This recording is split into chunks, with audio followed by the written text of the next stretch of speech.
তো বলে না যে সেই ব্যাঙে মুতলেও সেই পানি জমে যায়, তো বেলডাঙার অবস্থাও ঠিক সেরকমই।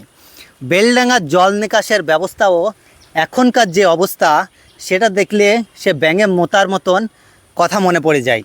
দেখতে পাচ্ছেন আমরা এখন হাই ড্রেনের ওপরে বসে আছি, আর এই ড্রেনটা হচ্ছে বেলডাঙার যে দেবকুণ্ড গ্রাম পঞ্চায়েত এবং পৌরসভার সমস্ত জল, নোংরা জল, যে ড্রেনের জল, সেটা কিন্তু এই দিক দিয়ে একদম ডুমনিতে চলে যায়।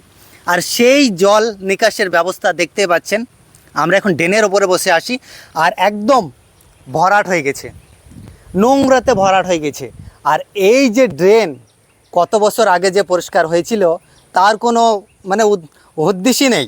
দেখতে পাচ্ছেন আমরা এখন ড্রেনের ওপর দিয়ে হাঁটছি, আর এই যে ড্রেনের অবস্থাটা দেখাতে বলবো আমরা, যে জঙ্গলে ভর্তি হয়ে গেছে, একদম পুরোটাই জঙ্গল। এখান থেকে একদম পৌরসভা থেকে একদম ডুমনি পর্যন্ত পুরোটাই জঙ্গল, পুরোটাই একদম ভরাট হয়ে গিয়েছে। পরিষ্কার করার তো দূরের কথা, এখানে মনে হয় এসেও দেখেনি। ড্রেন যখন করে দিয়েছে তারপর থেকে এখানে এসেও হয়তো দেখেনি। এমন না হলে কিন্তু এমন অবস্থা হতো না। একবারও যদি পরিষ্কার করতো, এগুলো যদি 5 বছর অন্তরও একবার পরিষ্কার করতো, তাহলে কিন্তু এই অবস্থা হতো না। দেখতেই পাচ্ছেন। আর এখন বর্ষাকাল এলে একটু যদি বৃষ্টি হয় তাহলে জায়গায় জায়গায়, পৌরসভা এলাকায় জায়গায় জায়গায় কিন্তু জল জমে যাচ্ছে। এর কারণ কি? এই দেখুন, এই যে দেখতে পাচ্ছেন, তার কারণ কিন্তু এটাই যে জল নিকাশে ব্যবস্থা পরিষ্কার নেই।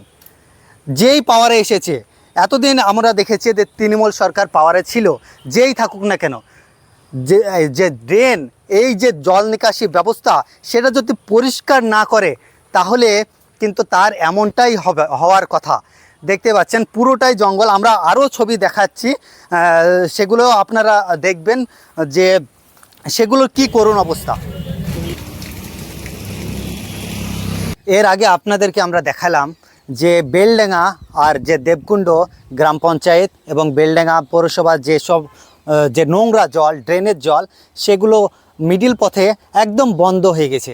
তো সেই জলগুলো নামার কথা, এই যে দেখতে পাচ্ছেন পাশেই কাফাসডাঙ্গা গ্রাম পঞ্চায়েত, তো এই ডুমনি, তার পাশেই ডুমনি, এইখানে এসে সমস্ত জলগুলো, নোংরা জলগুলো এসে শহরের দেবকুণ্ড গ্রাম পঞ্চায়েতের জলগুলো এসে, নোংরা জলগুলো এসে এখানে পড়ে।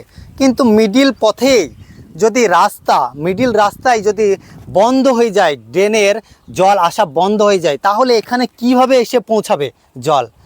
আর এই ডুমনিতেও, ডুমনির মুখগুলো আমরা দেখলাম যে এখানে কোনো পরিষ্কার পরিচ্ছন্ন নেই।